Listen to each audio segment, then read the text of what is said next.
Welcome to CBS, Cosmic Brothers and Sisters, where we introduce you to your family from across the stars, and no AI is ever necessary, just your favorite tinfoil hat. Go get yours on, I've got mine on, because today, Randy's telling Emory all about a relationship he had with a Cassiopeian. You're not going to want to miss this one. Check it out. Let's go. Have you ever had a personal relationship with an ET? Define personal relationship? Well, let's just say, have you ever dated one or, was involved that way in a caring, loving way? Yes. Mm-hmm. And what was that like? She was a humanoid species in this Cassiopeian system. They look very, very much like us. Their eyes are basically the main difference. Mm-hmm. So we have a circle within a circle. They have a swirl within a circle. Their language is a little different. They kind of vibrate their sinus cavities when they talk. I mean, we're talking sort of about the vibration of different air pockets, and that was something that they did. Her name was Niha, and her father was a high-value target that we had to pull off of one of their colony worlds that were being aggressed upon, and managed to bring him back. And I was given permission by my base commander when we got back down on the ground to escort him home, and his family was so thrilled to see him and wanted to treat me to dinner and have me over and so forth, and I actually became very good friends with his family, and his daughter and I became romantically involved. So yeah, it was fabulous. I miss her. How does that work? Well, I mean, we're very biologically compatible, so that's how that works. Very biologically compatible. I talk a lot about that, and you could probably elaborate too, of the intermingling of species in the galaxy is crazy.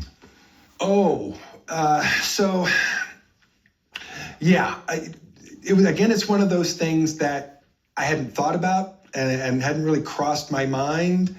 But the more time I spent with this ambassadorial team and the more species we met, the more the conversations came up about compatibility. And there's two different kinds of compatibility.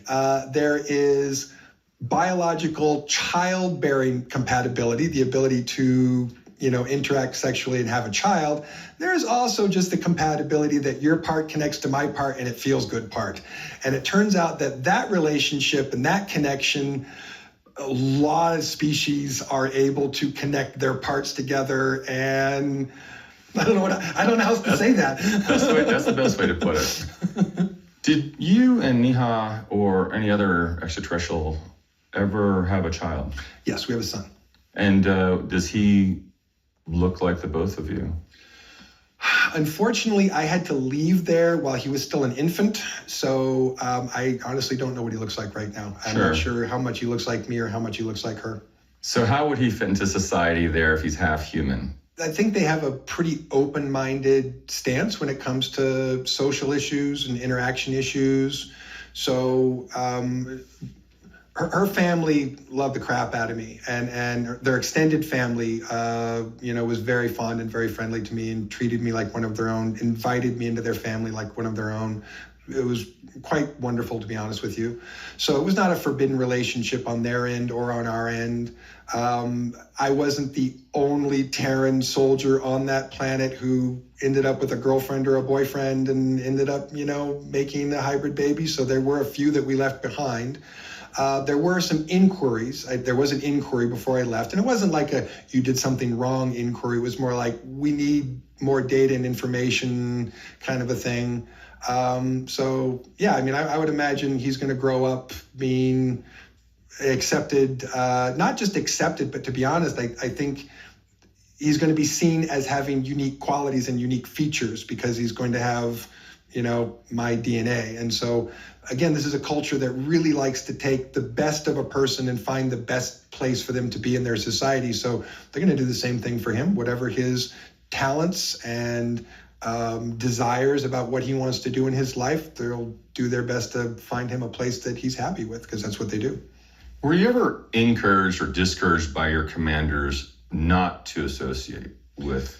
No, not at all. They actually were pretty much fine with it. They basically, their criteria was simply to be respectful of their cultural standards, be respectful of their cultural norms, and to not engage with a member of the species in a way that would be considered dysfunctional, harmful, unhealthy, violent. I mean, that sort of thing. We were sort of given a briefing on what was acceptable and what was not acceptable, and not necessarily encouraged or discouraged, but not discouraged and told that we weren't allowed. But again, they weren't like, yeah, go ahead. It was just more like, we're going to be here for a while. We're socializing. If you find yourself, in a relationship, here are some things to consider and so forth. And yeah.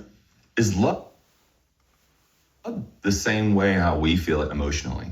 Depends on the species. I have certainly experienced species who have at least a level of development of understanding that we have, if not more so, as well as, I would have to say, the insectoid species is a good example of a species that has a low emotional, what do I want to say there? A low vibration frequency?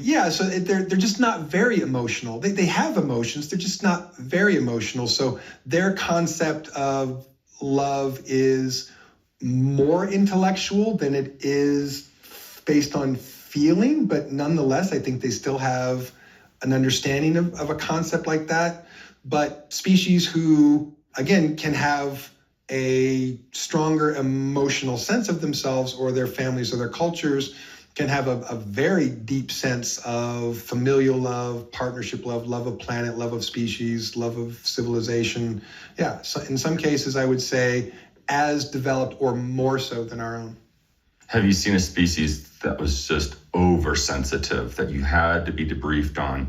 Be careful around this species because...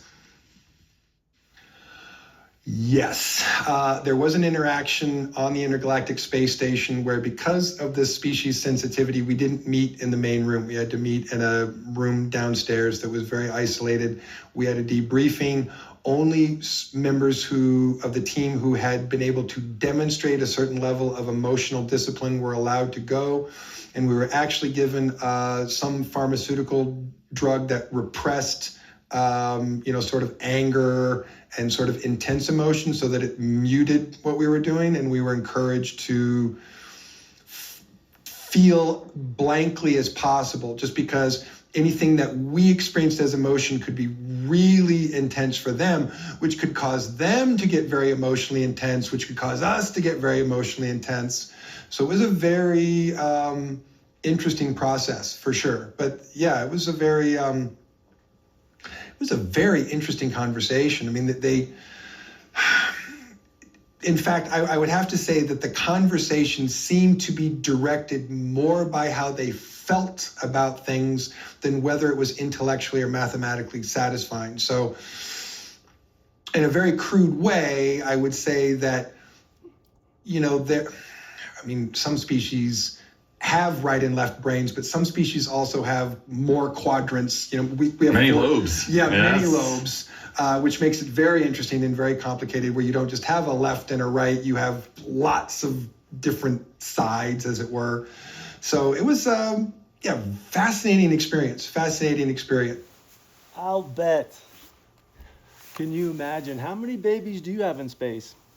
How do you know? They could have gotten your eggs, your sperm. You might have children up there. How do you know? How do we know? You know what? I think my next girlfriend's going to be from space. Actually, I'm looking for a space babe. If you're out there, space babe, I'm looking for a space babe as my next girlfriend. Calling out to all space babes. Here is the credits. They're coming up. There's no AI necessary on CBS, so always subscribe and like your cosmic brothers and sisters. Leave a comment. Do you want your next spouse to be alien?